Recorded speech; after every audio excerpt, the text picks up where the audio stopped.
Good day mga ka-farmers. Nandito tayo sa ating tanim na upo.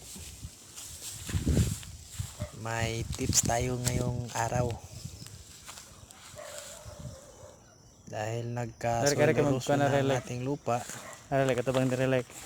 Kasi ang gamit nating dilig dito is power spray.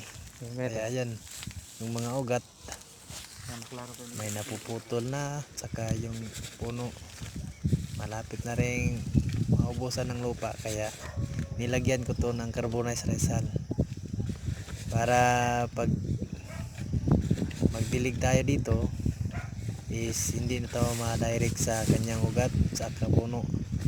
Ang advantage naman nito, pag magdilig tayo, hindi ito madadaling matutuyo ang lupa kasi sa ilalim ay magmo-moisture to.